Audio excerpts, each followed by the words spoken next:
Ini dalam rangka mencari syarat ketujuh, yaitu soal pendinginan ya. Pendinginan di LED itu penting ya. Pendinginan di LED itu penting, salah satunya kipas atau yang tanpa kipas, berupa heatsink saja atau ada copper belt di belakang, ada semacam kayak rantainya. Tapi umumnya LED kebanyakan adalah pendingin kipas. Nah, kita sedang mencari eh, bagaimana syarat LED bagus soal pendinginan.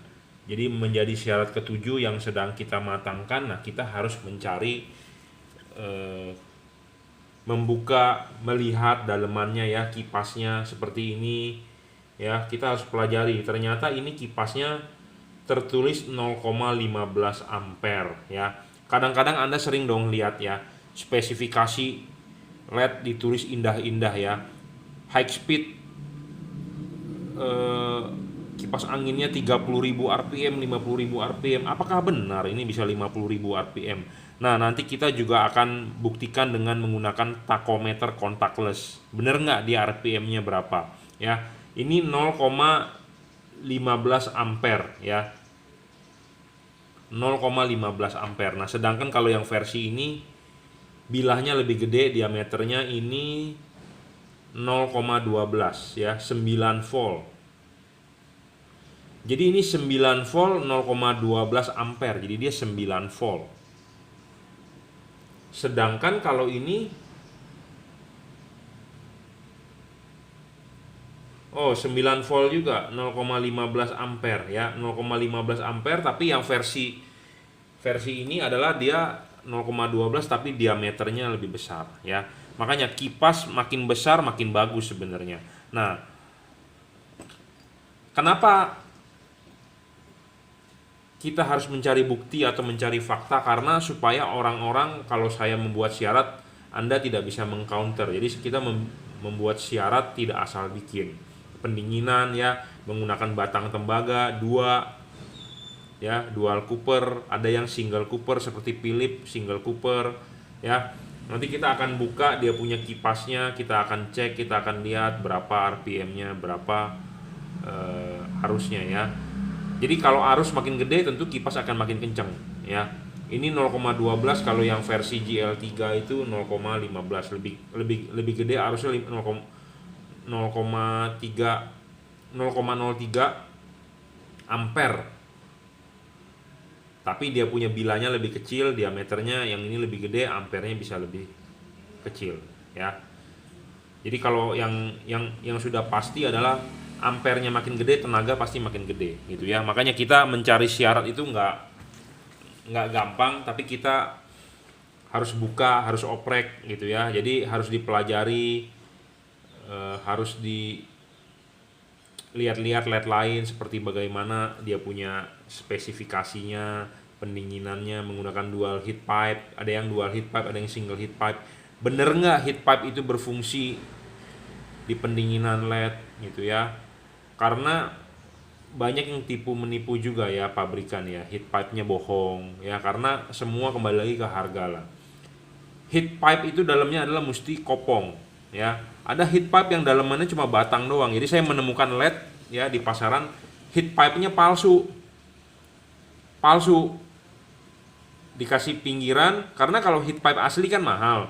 Nah, dia kasih aja batang, jadi seperti menyerupai heat pipe, tapi ya itu palsu gitu ya. Hati-hati, barang buatan Cina susah ya. Dari pabrikan ABC Anda hanya lihat fisik luar sama tapi dalamannya berbeda ya. Jadi ini sedang mencari syarat ketujuh. Berikut juga kita jabarkan ya. Makanya kenapa saya bilang LED ini harus sudah dirajut ya, tahan tarik ya. Kabel-kabelnya juga harus gede. Nah, makanya ini kita potong ya. Kabel ini gede, Bro. Ya. Kabel ini gede. Ya. Ampernya gede, tentu kabel harus gede. Jadi kabelnya nggak banci. Ini kabelnya gede, Bro, tebel. AWG 2022 mungkin nih. Ya. Jadi banyak LED yang wattnya katanya gede tapi kabelnya imut-imut, cuman segede rambut gitu ya, cuma berapa helai. Ya, ini gede bro kabelnya.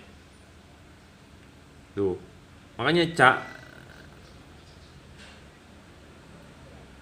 tuh, serabutnya banyak.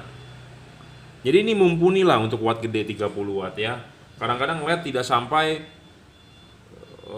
wattnya gede-gede tapi kabelnya lebih kecil dari ini ada ya, F3 kecil-kecil gitu ya, macem-macem. Nah ini kalau udah dirajut keuntungannya adalah tahan tarik ya, tahan tarik bro ya. Walaupun dalamnya isolator biasa tapi dia dirajut, jadi ada nilon itu sebagai kayak tambangnya dia lah, ngikutin dia, tahan tarik bro gitu ya. Makanya bagus yang dirajut.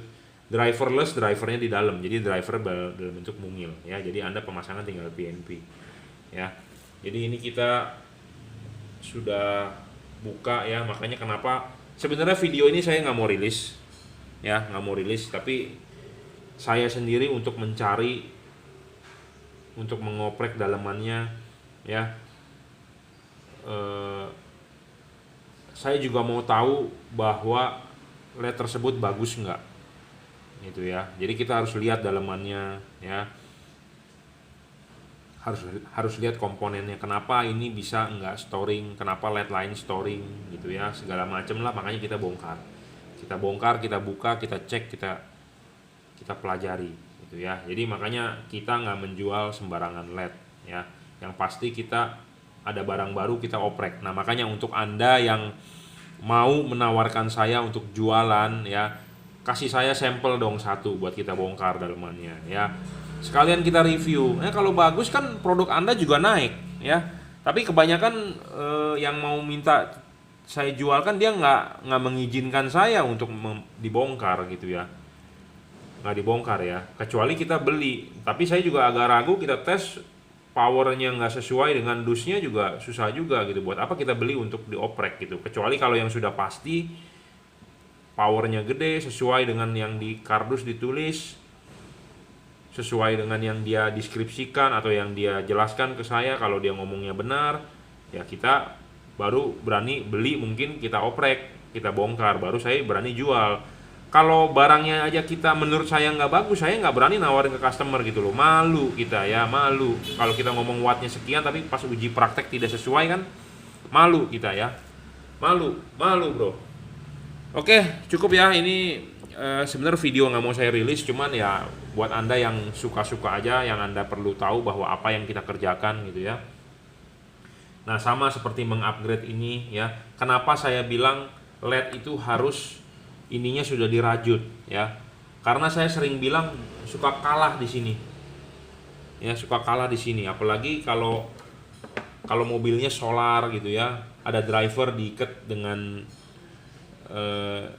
drivernya diikat ke kabel, lampunya kan diem di headlamp, jadi ada getaran gitu ya. Apalagi ada driver, ini kan ada massa, ada berat, ada momen. Nah biasanya suka kalah bro di sambungan ini. Nah makanya kenapa ini setelah saya oprek ya, kita perlu ikat ini di sini. Kenapa? Karena kalah di situnya. Karena ini menurut dari pengalaman saya ya, makanya lebih bagus kabel yang dirajut oleh nilon ya, tahan tarik. Ya, jadi seperti LED lain kalau yang tidak dirajut oleh nilon ya, bisa kalah bro di sininya. Ya, ini LED turbo tidak dirajut oleh nilon bisa kalah bro. Saya ngomong apa adanya, karena body ini panas. Body LED itu panas. Ditambah